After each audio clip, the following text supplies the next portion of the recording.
Hello viewers, তো শুভ দুপুরের শুভেচ্ছা জানিয়ে আজকের এই ছোট্ট ব্লগ ভিডিওটা শুরু করলাম। তো কালকে গেছিলাম তিন পাহাড় মার্কেট কাপড়ের দোকান। তো কিসের জন্য গিয়েছিলাম অবশ্যই জেনে নিবে, তো সবাই পুরো ভিডিওটা দেখতে থাকো।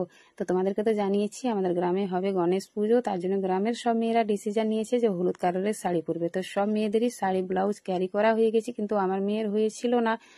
আর আমার কাছে তো বাড়িতে হলুদ কালারের শাড়ি আছে, কিন্তু এত ভারী ওপরে সামালতে পারবে না, তার জন্য ওর বাবার কাছে টাকা নিয়ে আমাকে পাঠিয়েছিল শাড়ি নিতে। তো আমি দোকানওয়ালা দাদাকে বলেছিলাম হালকার মধ্যে হলুদ কালারের শাড়ি দেখাতে।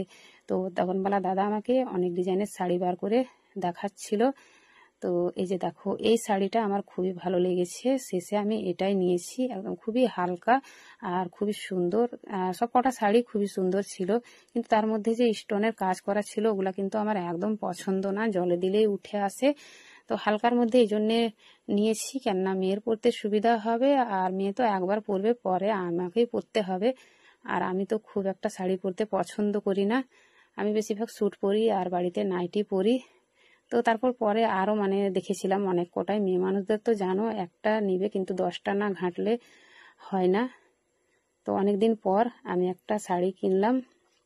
তা আমি যে কটা শাড়ি পরে ভিডিও বানাই সেগুলা কিন্তু আমার সব আগেকার, আর ওগুলা পরি বলেই অনেকের মাথায় কিন্তু অনেক ধরনের ভাবনা আসে। কেউ ভাবে যে ফেসবুক থেকে কত টাকা না ইনকাম করে, যে এত রকমের শাড়ি পরে ভিডিও বানায়। আবার অনেকের মাথায় অনেক রকমের ভাবনা আসে, সেগুলা তো আর ফেসবুকে বলা যাবে না, সোশ্যাল মিডিয়াতে। তো কি বলবো, আমি শুধু এটাই বলবো যে বন্ধুরা, তোমরা যারা যারা উল্টাপাল্টা ভাবছো একদম ভাবিও না উল্টাপাল্টা। আমি যে কোনো জিনিস নিজের শখ সাধ পূরণ করি, সব কিন্তু নিজের পরিশ্রমের টাকা থেকে 2 টাকা বাঁচিয়ে নিজের শখ সাধ পূরণ করার চেষ্টা করি। আমি সাজতে পুজতে পছন্দ করি, তার জন্যই। শুধু টাকা থাকলেই যে নিজের শখ সাধ পূরণ করা যায় একদম না, ইচ্ছা থাকা দরকার। তো আমি সেজে পুজে থাকি বলে পরকে কি বলবো, আমার নিজের মানুষদেরই অনেকের ফাটে। তো তোমাদের যেই যা ফাটুক না কেন, আমি যেমনটা থাকতে পছন্দ করি তেমনটাই থাকবো, যে অবস্থাতেই থাকি না কেন।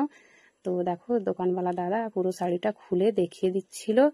তো বন্ধুরা, কিরকম হয়েছে শাড়িটা অবশ্যই জানাবে। আর এই যে এটা আছে ব্লাউজের পিস, তো মেয়েকে পরাবো আর তারপর তোমাদের সামনে অবশ্যই ভিডিও নিয়ে আসবো। তোমাদের সঙ্গে তো সব কিছুই শেয়ার করি, আর যারা হিংসা করে তারা তো শুধু হিংসাই করবে। আমি যেমনটা আছি তেমনটাই থাকবো, আর হিংসায় জ্বলবে পুড়বে আর লুচির মতো ফুলবে, কিছুই করতে পারবে না। আমি যেমন আছি তেমনই থাকবো। তো বন্ধুরা, আমার এই পুরো ভিডিওটা কেমন লাগলো অবশ্যই জানিয়ে দিবে, আর ভালো লাগলে লাইক কমেন্ট করে পাশে থেকো। আর নতুন ভিডিও নিয়ে অবশ্যই তোমাদের সামনে আসার চেষ্টা করব। তো সবাই ভালো থেকো, সুস্থ থেকো, সবাইকে বাই বাই জানিয়ে ভিডিওটা এখানেই শেষ করলাম। বিদায়।